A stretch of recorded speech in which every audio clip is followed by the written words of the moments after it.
रात को मेरे जेठ जी के कमरे से चीखों की आवाज़ें आती थी। मेरी जेठानी जी कब की मर चुकी थी। जेठ जी का राज जानने के लिए एक रात मैं उनके कमरे में छुप गई।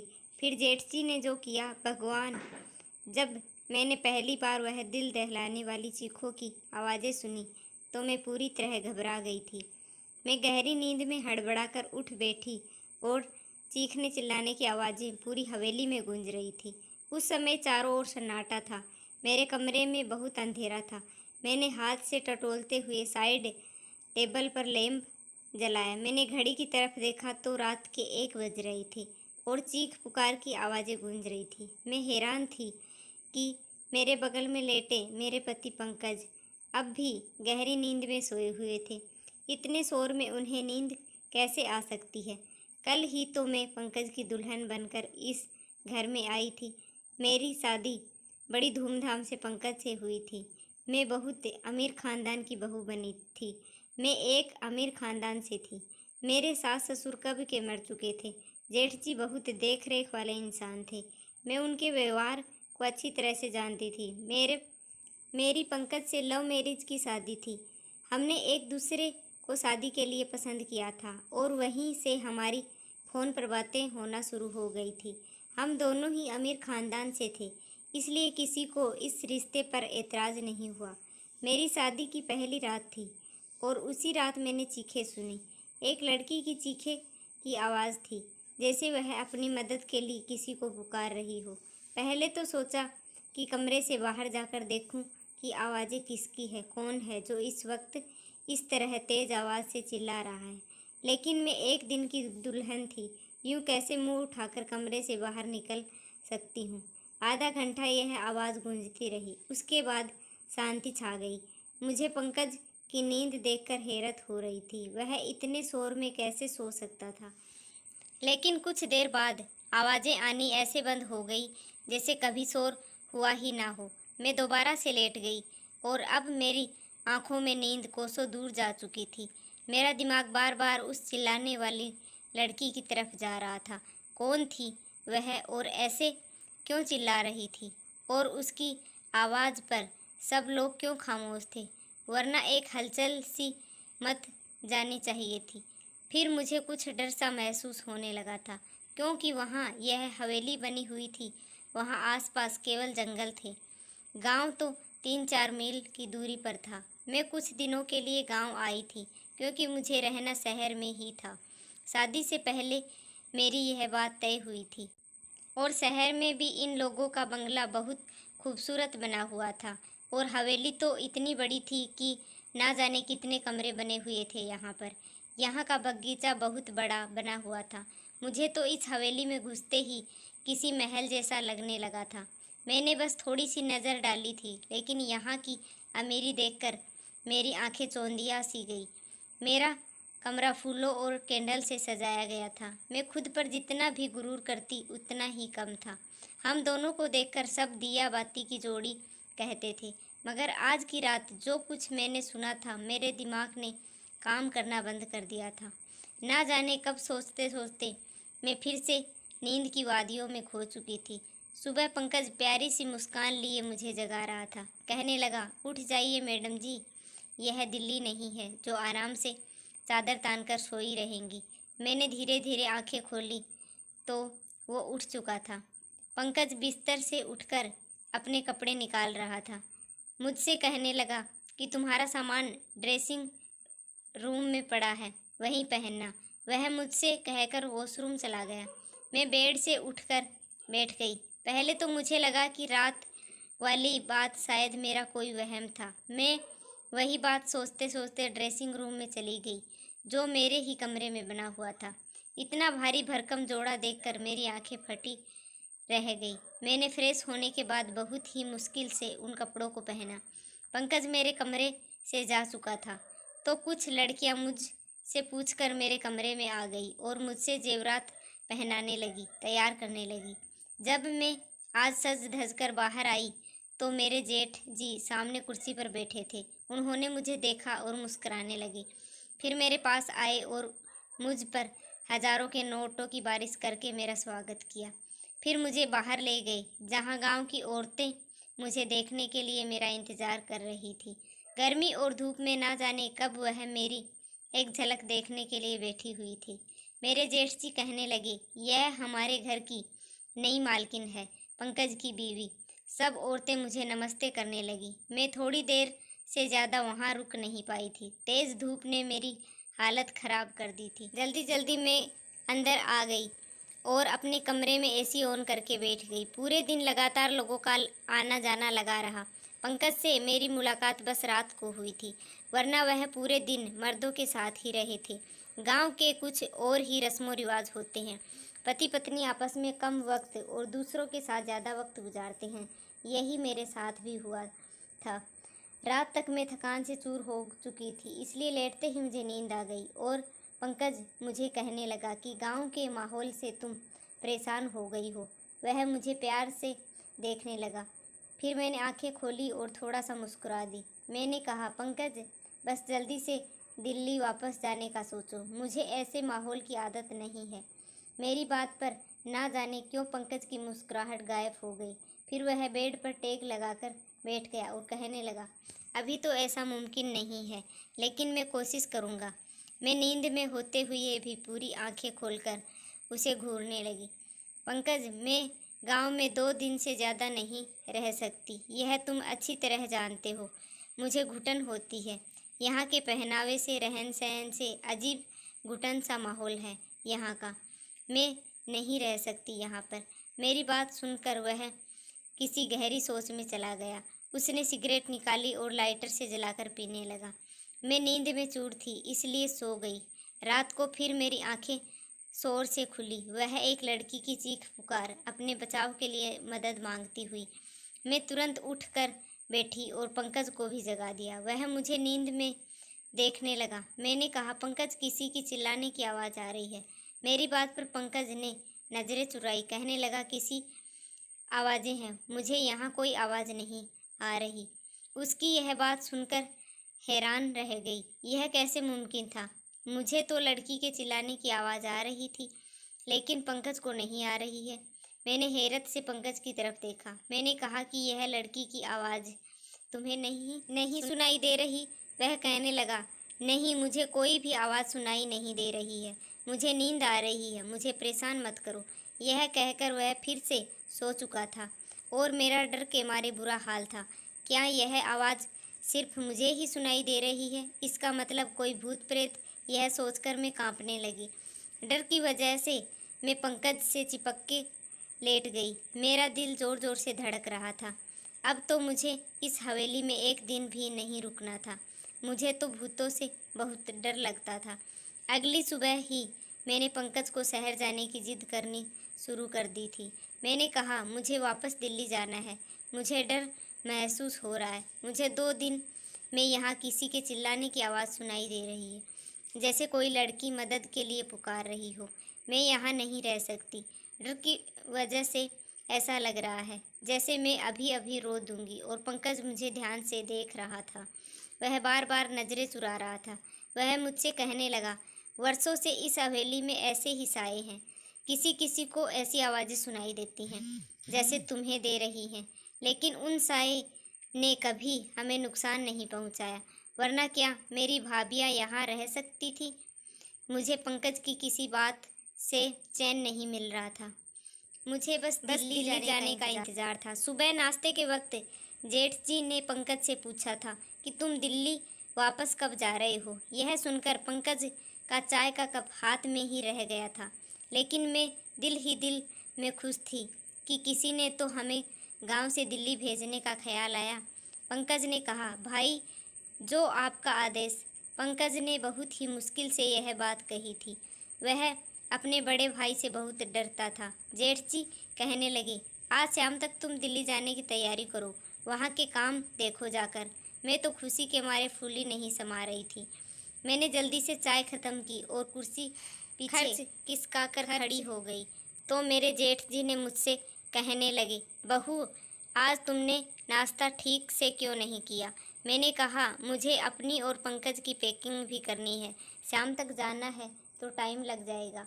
मेरी बात सुनकर जेठ जी पंकज को घूरने लगे और कहने लगे, तुमने बहू को यह नहीं बताया कि अब वह यहीं रहेगी? यह बात मेरे दिल पर लग गई। मैं आश्चर्य से पंकज की तरफ देख रही थी। वह कहने लगा, मैं भूल गया था भाई। मेरे जेठ जी ने फिर मुझसे कहने लगे, बेटा तुम अब हमारी इज्जत हो और हमारे घर की औरत हवेली से बाहर कदम नहीं रखती। तुम यहीं रहोगी। दिल्ली में पंकज जाएगा। यह सुनकर मैं दंग रह गई थी कि पंकज ने पहले यह बात क्यों नहीं बताई। उसने यही कहा कि कुछ वक्त मुझे गांव में रहना पड़ेगा, फिर वह मुझे अपने साथ दिल्ली ले आएगा। मैं गुस्से की वजह से उठकर कमरे में चली गई। मुझे झूठ बोला गया था। कुछ देर बाद ही पंकज कमरे में आया। मैं रोने लगी। मैंने कहा, मुझे इस भूत बंगले में नहीं रहना। तुमने मुझसे झूठ कहा था कि हम दिल्ली में रहेंगे। तुम अपने भाई से जाकर बता दो। मेरी बात सुनकर वह मेरे पास आकर बैठकर बहुत ही प्यार से बोला, मैं तुम्हें अभी दिल्ली नहीं ले जा सकता। बस तुम कुछ महीने यहाँ रह लो। वैसे ही रहो जैसे यहाँ की औरतें रहती हैं। फिर मैं तुम्हें दिल्ली लेकर जाऊँगा। मैंने कहा, मैं तुम्हारे बिना यहाँ नहीं रहूँगी। रात के वक्त वह चीखे की आवाज़ मेरी जान निकाल देंगी। मुझे बहुत डर लगता है। वह मुझसे कहने लगा, तुम चीखों पर ध्यान मत दो। वह जो भी है तुम्हें कुछ नहीं करेंगी, यह मैं तुमसे वादा कर सकता हूँ। बस तुम कमरा लॉक रखना। रात को बिल्कुल भी बाहर मत निकलना। पंकज की बातों ने मुझे बहुत ज़्यादा डरा दिया था। मैंने कहा, मैं अकेली रात को इस कमरे में नहीं सो सकती। पंकज कुछ देर तक सोचता रहा, फिर कहने लगा, ठीक है, मैं भाई से कहकर नौकरानी का इंतज़ाम करवा दूंगा। वह तुम्हारे साथ इस कमरे में सो जाया करेगी। लेकिन तुम बस यह कोशिश करना कि भाई को तुमसे कोई शिकायत ना हो। मैंने इस बात पर सिर हिला दिया। पंकज शाम को दिल्ली के लिए निकल चुका था। मैं अकेली रह गई। रात को मेरे साथ एक नौकरानी मेरे कमरे में सोने लगी। वह ज़मीन पर अपना बिस्तर बिछा दी थी और लेट जाती। रात को जब वह चीखे की आवाज़ आती तो मेरी आंखें खुल जाती। मैंने महसूस किया, जिस वक्त चीखों की आवाज़ आती थी वह नौकरानी भी करवटें बदलती रहती थी। मुझे यह शक होने लगा था कि शायद वह भी उन आवाज़ों को सुन सकती है। कई बार मैंने उस नौकरानी से चीखों के बारे में पूछा तो उसके चेहरे का रंग उड़ जाता और वह डर जाती। फिर ना मैं सिर हिलाने लगती और कहने लगती, मैंने ऐसी कोई आवाज़ नहीं सुनी। मैंने उनके डर से यह अंदाज़ा लगा लिया था कि कहानी कुछ और ही है। इसलिए उससे कहा कि मैं जानती हूँ कि वह आवाज़ें तुम्हें भी सुनाई देती हैं।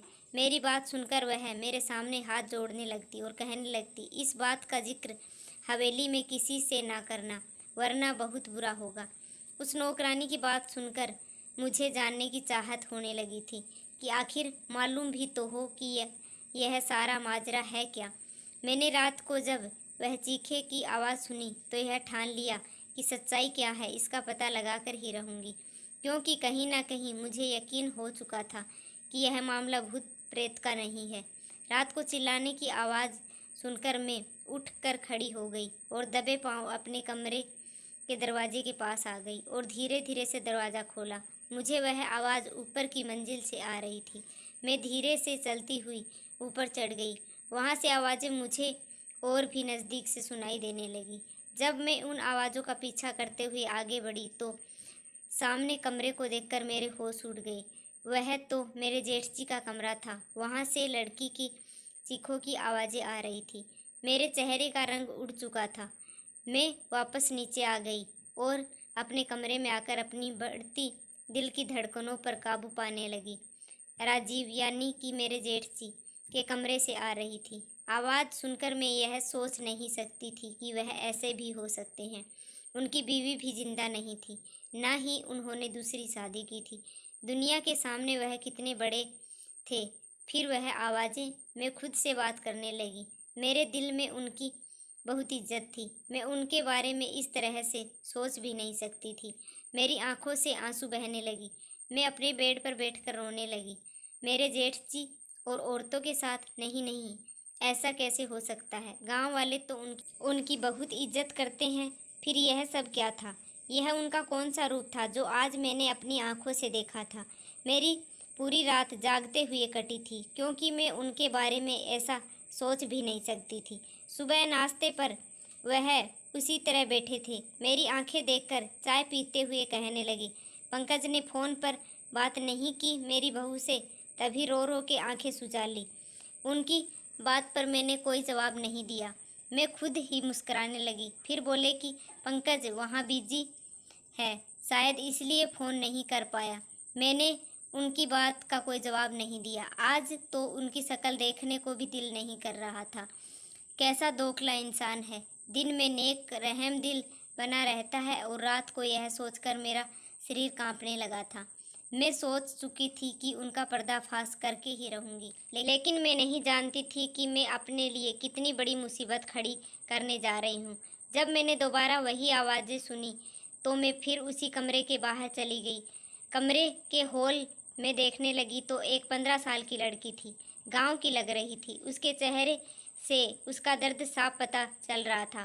वह हाथ जोड़े अपनी इज्जत की भीख मांग रही थी, चीख रही थी, चिल्ला रही थी। लेकिन मेरे जेठ जी ने बड़ी बेदर्दी से उसका दुपट्टा उतार कर फेंक दिया।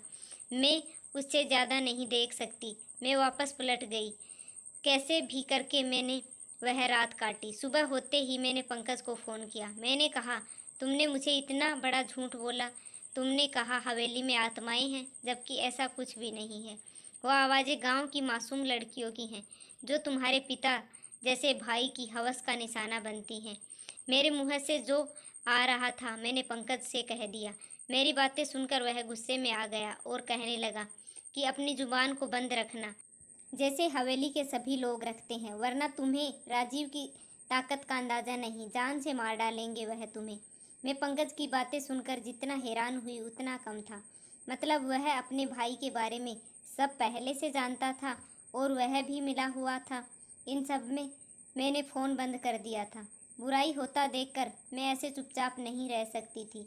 मुझे बस एक सबूत चाहिए था, क्योंकि यहाँ ऐसा कोई नहीं था जो राजीव के खिलाफ एक लफ्ज़ भी बोलता। इसलिए मैंने रात होने से पहले ही बीमारी का बहाना बनाया और अपना कमरा लॉक करके अपने कमरे में बंद हो गई। मैं जानती थी कि राजीव कब ऊपर जाता है, इसलिए मैंने अपनी पिछली खिड़की से बाहर निकली और पाइपलाइन के सहारे ऊपर की तरफ पहुंच गई। राजीव के कमरे के बाहर की खिड़की उस वक्त खुली हुई थी। मैं उस खिड़की के जरिए उस कमरे में पहुंच गई और उस कमरे को किसी दुल्हन के कमरे की तरह सजाया हुआ था। मैं उसी खिड़की के पास एक कोने में छिप गई। रात 1 बजे राजीव उस कमरे में आया और सामने सोफे पर बैठ गया। कुछ देर बाद उसका नौकर शराब की बोतल लेकर आया और सामने टेबल पर रख दिया। मैंने अपने मोबाइल का कैमरा ऑन कर दिया। कुछ देर बाद एक 14 साल की मासूम सी लड़की उस कमरे में आई। वह चिल्ला रही थी, बार बार कह रही थी कि उसे घर वालों के पास जाना है। वह नौकर उस लड़की को कमरे में अंदर धकेल कर कमरा बंद करके चले गए।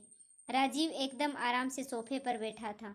लड़की की बेबसी का तमाशा देख रहा था, जो बहुत ज़्यादा रो रही थी, दरवाज़ा पीट रही थी, अपने बचाव के लिए मदद मांग रही थी, जिसकी चीखें पुकार हवेली की बेजान दीवारों में गूंज रही थी। वहाँ के लोग इस जुल्म पर बिल्कुल खामोश थे। वह लड़की जब दरवाज़ा बजाकर थक गई तो राजीव के पास आकर हाथ जोड़ने लगी, कहने लगी, राजीव साहब मुझे छोड़ दो, मुझे जाने दो, मैं तुम्हारी बेटी की उम्र की हूँ, मुझ पर तरस खाओ। उसकी बातें सुनकर मेरा जेठ गुस्से में उठा और उसके बाल पकड़कर कहर भरी नज़रों से देखते हुए बोला, किसी नीच जात की लड़की, तेरी इतनी हिम्मत, तू मेरे सामने जुबान चलाए। तुझे मैं बताता हूँ कि मेरे सामने जुबान चलाने वालों का क्या अंजाम करता हूँ। यह कहकर उसने उस लड़की को बड़ी जोर से ज़मीन पर पटक दिया, फिर उसकी गर्दन पर अपने पैर से मारने लगा। वह लड़की दर्द से बिलबिला उठी और मैं यह सब देख पा रही थी। ना जाने कैसे मैंने खुद को काबू में किया। वहाँ खड़ी यह सब देख रही थी। फिर मेरे जेठ जी ने उस लड़की को पकड़कर बिस्तर पर पटका और अपना सिगरेट जलाकर जैसे ही उसने लड़की के चेहरे पर लगाया, उस लड़की की चीख के साथ साथ मेरी भी चीख निकल गई। राजीव तुरंत ही वहाँ से पीछे हटा। मेरी चीख सुनकर वह समझ गया था कि कमरे में उस लड़की के अलावा भी कोई है। इससे पहले कि वह मुझे ढूंढता, मैं उस खिड़की से बाहर निकल गई, लेकिन शायद वह मुझे देख चुका था, क्योंकि मैं कोई प्रोफेशनल जासूस तो नहीं थी, वह आम सी लड़की थी। जिस रास्ते में आई थी उसी रास्ते से नीचे उतर गई, लेकिन अपने कमरे के बजाय हवेली के पीछे चली गई। मैं वहीं जाकर छुप गई। मुझे पूरी हवेली में एक हलचल सी महसूस हुई थी। बहुत से कदमों की आवाज़ें सुनाई दी। मैं एक घने झाड़ी में छुप गई। बहुत से नौकर टॉर्च जलाकर मुझे ढूंढ रहे थे। मैं तो सांस लेना भी भूल गई थी। मुझे डर था कि अब मैं पकड़ी जाऊंगी। कुछ देर बाद नौकर वहां से चले गए। उनके जाते ही मैंने सुकून की सांस ली। मैं एक बड़े से पेड़ पर चढ़ने लगी जो इस हवेली की दीवार से चिपका हुआ था। उस पेड़ पर चढ़कर मैंने दीवार से दूसरी तरफ देखा तो वहाँ एक घना जंगल था। मैं वहाँ कूद गई। मैं नहीं जानती थी कि उस जंगल के पार करने के बाद कहाँ जाऊंगी, लेकिन मैं लगातार भाग रही थी। सुबह तक मैं भागती रही। जैसे ही हल्की हल्की रोशनी हुई मैं सड़क पर पहुंच चुकी थी। उसी वक्त एक बस दिल्ली जाने के लिए ये गुजर रही थी। मैं उस बस में बैठ गई। पूरे रास्ते भर मैंने अपना चेहरा दुपट्टे से छुपाए रखा था। दिल्ली पहुंचते ही मैंने अपने पापा के दोस्त जो कि आईपीएस अफसर थे उन्हें वह वीडियो दिखा दी। मेरी वजह से उस गांव के इस घिनौने खेल का किस्सा खत्म हुआ और राजीव के साथ साथ पंकज भी पकड़ा गया। वो भी लोग गांव की कम उम्र की लड़कियों के साथ गलत करके उसे दूसरे देश में भेजते थे और कुछ को मार देते थे, और मेरे पति दिल्ली में वही काम करते थे, इसलिए मुझे अपने साथ नहीं लेकर गए थे। मैंने अब पंकज से तलाक ले लिया था क्योंकि मैं ऐसे शख्स के साथ ज़िंदगी नहीं गुजार सकती थी। मुझे खुशी थी कि मेरी वजह से लड़कियां बच गई थी। उम्मीद करती हूँ आपको हमारी कहानी पसंद आई होगी। कहानी पसंद आई तो वीडियो को लाइक करें, चैनल पर नए हैं तो चैनल को सब्सक्राइब करें और हाँ, नोटिफिकेशन बेल को ज़रूर दबाएं ताकि अगली अपडेट सबसे पहले आपको मिले। धन्यवाद।